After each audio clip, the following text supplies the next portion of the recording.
Kas es esmu? Kas izsaka manu būtību? Kas izsaka Bausku un tās vēsturi? Bauskas novada vēsturiskie atradumi stāstu ciklā Daļa manis.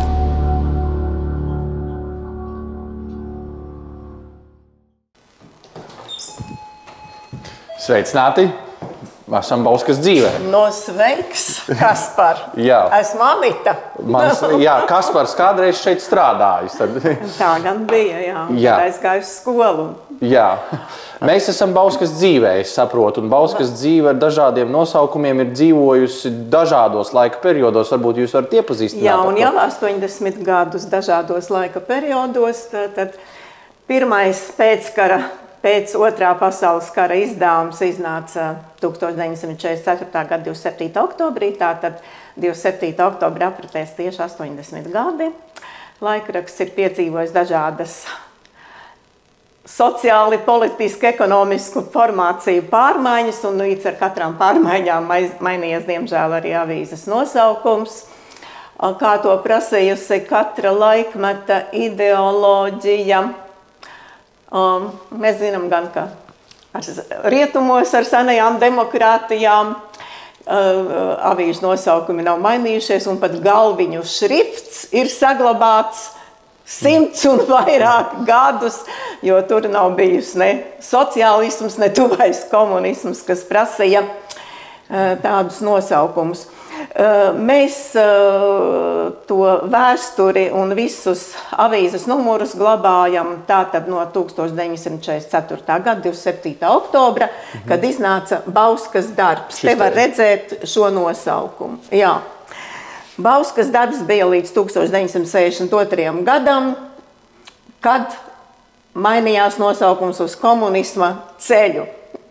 Tas bija laika periods, kad mēs visi sākām šajā valstī celt komunismu.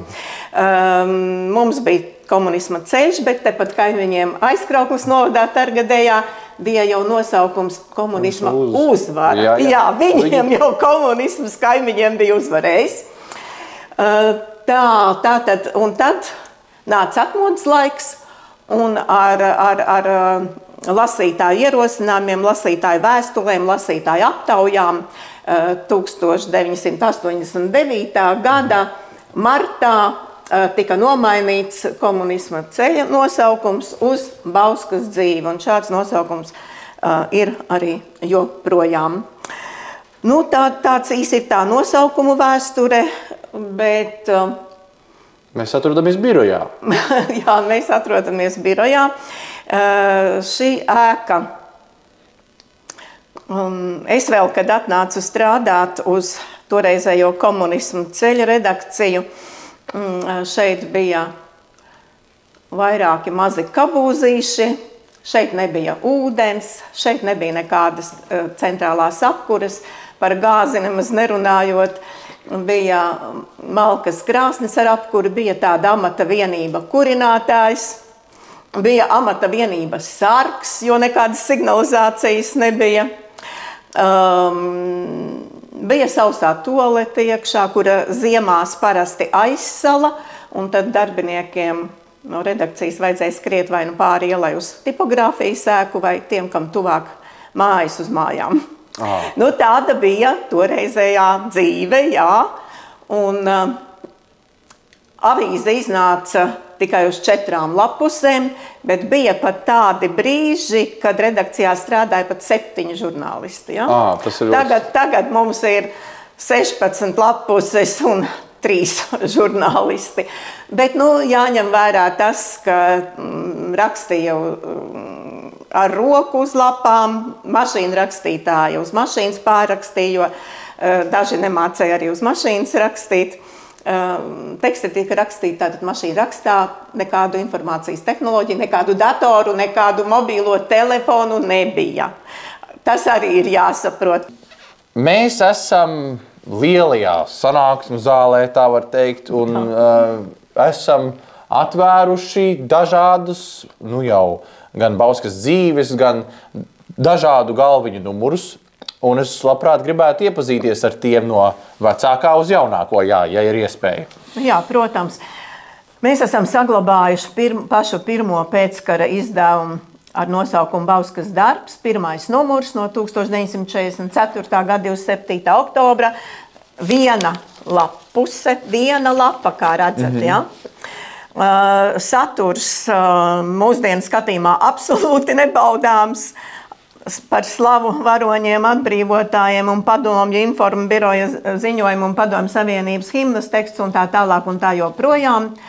Un šī viena lapa maksāja 10 kapeikas. Tādā garā turpinās gandrīz visi nākamie numuri, tātad viena lapuse.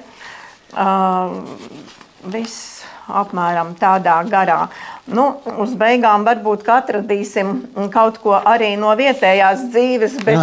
Ja neskaita Staļina fotogrāfijas, jā. Jā, tieši tā. Redz, kā strādā Iecavas pagastā ir, piemēram, sporta sarīkojumi Bauskā. Mums raksta no Paņemūnes, no Stelpes. Tātad ne jau šeit visredzamākajā vietā vietējam izdevumam ir stāsti par vietējo Bauskas dzīvi. Nē, tie ir beigās pie sludinājumiņiem, īsas ziņiņas, kas tad notiek mūsu pusē. Lai gan izdevums, protams, ir Bauskas apriņķim domāts. Nākamais ir vērts ieskatīties avīzes ar nosaukumu Bauskas darbs, 1962. gada 15. maija numurā, jo tas ar šādu nosaukumu ir pēdējais izdevums. Bet, redziet, jau ir 4 lapuses apdrukātas.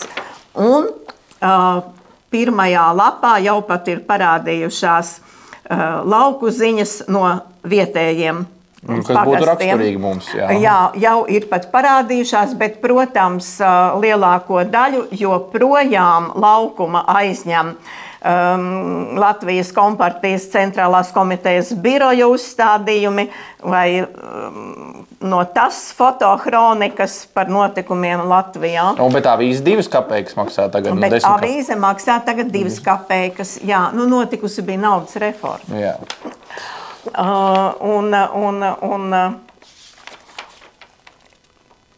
Ir jau vairāk tiešām no novada ziņu, bet cik var 4 lapusēs vispār kaut ko ielikt.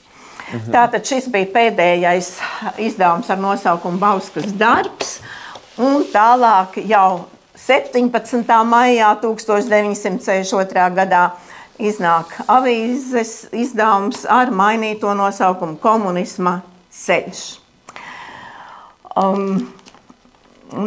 Protams, Latvijas Kompartijas partorga uzruna jaunajam laikrakstam iznākot. Laikraksts jau it kā nav jauns, nosaukums jauns, bet tāds ir uzlikts virsraksts to laiku. Par sējas darbiem, cukurbiešu sēšanu un tā tālāk un tā joprojām. Un skaidrs, ka noteikti bija tolaik raksturīgi dažādi lozungi, kā šeit, piemēram, saimniecību vadītāji, jo tolaik bija kolektīvās saimniecības, kolhozi un padomju saimniecības. Saimniecību vadītāji materiāli ieinteresējiet ļaudis sēju beigt tuvākajās dienās. Šāds lozungs bija 17. maija izdevumam. Panākuma pamatā operatīvs darbs. Jā, tādi plakātiski virsraksti, tas bija tam laikam raksturīgi. Tātad komunisma ceļš mums ar 62. gada 17. maiju. Nākamais mūsu izdevuma laikmetu svaros ir atmodas laiks un laikraksta nosaukuma Komunisma ceļš, maiņa uz Bauskas dzīve. Mums jau ir bijis aprakstīts avīzē par to, kā lasītāji ierosināti mainījām šo nosaukumu, kā bija izsludināta aptauja lasītājiem, bija vēstules ar dažādiem ieteikumiem, dažādiem variantiem jaunajam nosaukumam. Visvairāk bija par Bauskas dzīvi un tā arī to izdevām. Un interesanti, ka šis izdevums ar jauno nosaukumu Bauskas dzīve, pirmais numurs iznāca 1989. Gada 8. martā uz sieviešu dienu. Šeit arī tāda mūsu kādreiz fotogrāfs palīdzēja Ārštatā daudz fotografēt, bija tāds Māris Zusāns, skaists jaunas sievietes portrets. Bet arī redzam, ka tātad, nedaudz izmantojat, kā teikt, māksliniecisko garu. Nākamajā lapusē ir arī ne tikai taisnas fotogrāfijas, bet arī slīpums ir parādījies. Dažādi, mēģinājām dažādi darīt, bet pats galvenais, ka saturā ir pārsvarā vietējie cilvēki, vietējā dzīve, informācija pa vietējo, bet 89. gadā joprojām iznāk avīze uz 4 lapusēm, bet piemirsu piebilst, ka avīze iznāca gan Komunisma ceļš, gan Bauskas dzīve 3 reizes nedēļā. Mums bija otrdienās, ceturtdienās un sestdienās izdevums, un tikai pēc tam laika gaitā mēs mainījām uz 2-reizēju iznākšanu otrdienās un piekdienās. Tātad šis bija liels lēciens mūsu dzīvē, tāpat kā visā Latvijas dzīvē atmodas laiks, tas ienesa daudz dažādas pārmaiņas arī mūsu avīzes dzīvē. Šīs pārmaiņas mēs varam redzēt jau 97. gadā. Un tad bija pēdējās vislielākās pārmaiņas, tās nāca ar pašām 1998. gada beigām, kad joprojām Bauskas rajona tautas deputātu padomes izdevums, tātad deputātu padomei piedarošā avīze, tika nodota privatizācijai, un kā minēju, mēs laikrakstā tolaik strādājošie arī privatizējām, kopā sadarbojoties ar tolaik Latvijā, manuprāt, modernāko un lielāko nacionālo avīzi Diena. Un šis ir pirmais tipogrāfijā, Dienas tipogrāfijā Mūkusala Rīgā nodrukātais izdevums. Pirmo reizi viss krāsās uz 16 lapusēm tādā apjomā. Pirmo reizi mēs sagatavojām un izdevām avīzi. Un pirmo reizi šeit arī parādās. Viss maketējums ir mainījies un pieeja, viss ir eiropeiskāk, modernāk. Krāsās. Jā, to es minēju, tas arī pirmoreiz tā, un pirmoreiz pasītē par žurnālistu žargonā un preses izdevēju žargonā par pasīti sauc to sadaļu un tekstu, kur ir gan adrese, gan izdevējs, gan galvenais redaktors minēts, un šo pasīti mēs sākām publicēt 2. lapusē, līdz tam tā gāja pēdējā lapusē, un šeit pirmoreiz arī ir rakstīts izdevējs Sijā Bauskas dzīve, tātad mūsu pašu uzņēmums, privāts uzņēmums, sāk izdot laikrakstu un pārveido to un modernizē. Un šis izdevums bija speciāli veltīts pagastiem, toreizējiem un pilsētai, lai paturētu vēsturē, jo pēc tam jau nāca daudzas un dažādas reformas, un šis izdevums varētu būt pat bibliogrāfisks retums. Un tas ir 1997. gada 18. februāra izdevums. Te ir visi pagasti atrodami, pilsēta un toreiz šajos pagastos dzīvojošie un strādājošie cilvēki, tātad 97. gadā. Super. Mēs esam pašā galvenajā Bauskas dzīves sirdī, darba telpās. Jā, darba telpā mēs esam, kur tad, kad ir, mēs tā saucam arī savā žargonā avīzes diena vai tipogrāfijas diena, tās ir parasti pirmdien, nevis parasti, bet vienmēr pirmdienas un ceturtdienas, un tad šeit ir lielāka dzīvība, kad sarodas darbā gan maketētāji, gan korektori, gan žurnālisti, un tad mums ir tajās pirmdienās un ceturtdienās līdz 7:00 vakarā jānosūta gatava avīzu uz tipogrāfiju Rīgā Mūksalu joprojām, lai to varētu nodrukāt un agrā rītā saņemt gan abonenti pastkastītēs, gan kioskos, gan veikalos un tā tālāk un tā joprojām. Visi tie, kuri grib nopirkt laikrakstu un lasīt galvenais vajadzētu, ne tikai nopirkt. Nu jā, šeit ir maketētājs un arī klientu apkalpošanas speciāliste Silvas Kalniņas darba vieta. Viņa jau ir pastrādājusi, un piekdienas avīzei jau ir 1, 2, 3, 4, 5, 6, 7 lapas jau ir izdrukāts.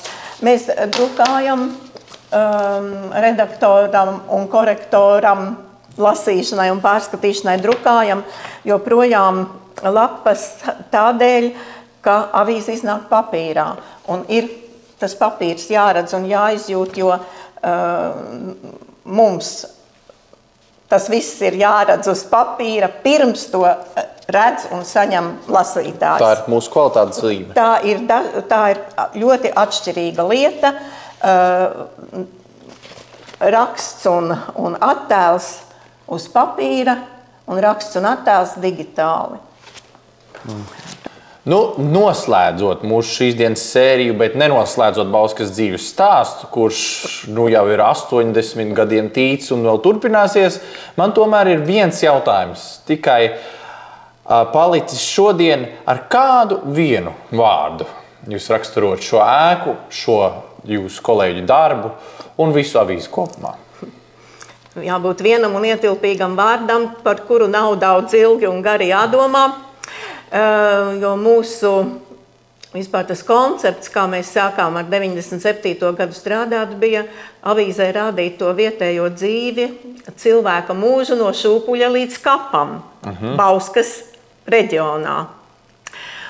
Un tad man droši vien ir jāsaka šis viens vārds, kas ir ietilpīgs un mums tieši un mūsu lasītājiem raksturīgs un vajadzīgs, un tā ir dzīve.